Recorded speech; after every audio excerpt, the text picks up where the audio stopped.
MW3 and today we're on Modern Warfare 3 shooting campers in corners.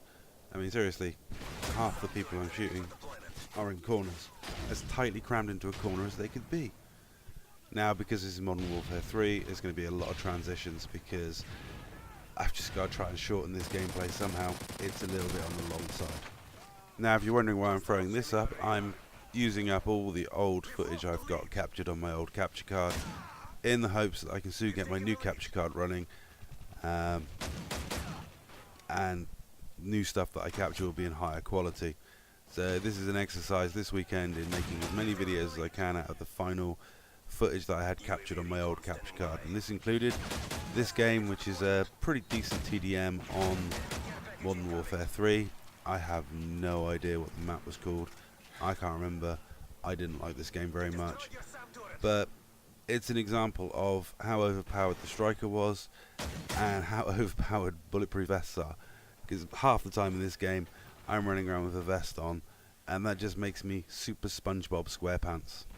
Now Oliver always moans at me in Black Ops 2 for the amount of bullets I sponge naturally, so imagine his horror if he saw me in this game running around with a bulletproof vest on.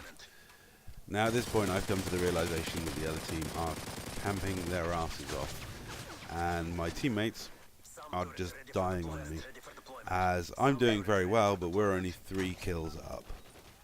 And it's at this point I decide to play like a suicidal psychotic maniac. Basically, as soon as I die I whack another vest on and I just charge at the campers almost head on. Now I apologise if my voice sounds a little off. That is because I'm ill. As many of you know, I've had a chest infection, and one of the reasons why I haven't made many videos lately is because I just literally haven't felt up to making them and doing commentaries. So I have decided recently just to man up, make these few videos where I will sound croaky, so I apologise, but there isn't much I can do about it.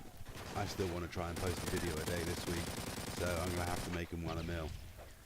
And this is my favourite moment in the entire gameplay. I just love hitting people with nades. It's such a great feeling when you throw a nade halfway across the map at someone and hit them in the face with it. It's such a beautiful moment. And oh my god, was that like 3 kills rapidly? Is this really Modern Warfare 3?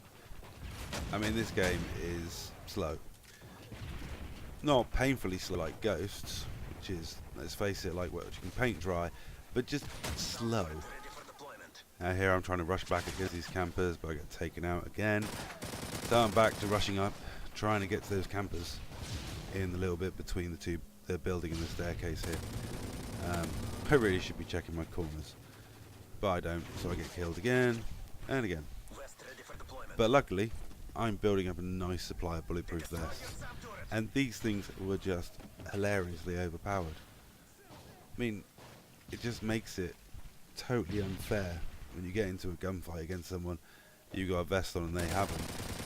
I mean, it doesn't matter who they are, they could be the best player in the game. If you've got a vest on, it's very easy to dominate. And people moan about me with a cap 40, but trust me, me and a cap 40 is nothing compared to me and the MP9 when it comes to secondary weapons. This thing was just hilarious. I mean, who the hell ran submachine guns in this game, I don't know, because the secondary subs were just as good as the primary submachine guns, which made it quite fun when you run around with a shotgun. So there's me whacking down another SAM turret and another set of vests. Hey scums. I mean, half this game is me spent getting dressed. Just bizarre. I mean, I had a really good KD in this game and I did particularly well. I got a decent amount of MOABs. I think I ended up with like a 2.5 KD when the game finished its life cycle, but I was so glad to see the back of it. It's just too slow paced. The support streaks were just too powerful. It rewarded non-skilled players too much. I mean, if you played it right as a team, you all ran support, you could pretty much just bomb the shite out of them for the last 10 kills. Even the best hub stoppers ran into trouble when they ran into a full team or using cheap tactics as support. But I was so confident that camper was that bad, I challenged him when I was that weak. And here I am picking up the final kill in this game. So that is a really awful team of teammates carried to victory. You'll see on the scoreboard, I mean, I think it's 38 for 5. So that's like positive 33 kills. And we win by 3 kills. That's not inspiring from your teammates, it's got to be said. Only one other guy went positive, and that was Seth going 4 for 2 by camping his butt off. And that's all. Thanks for watching.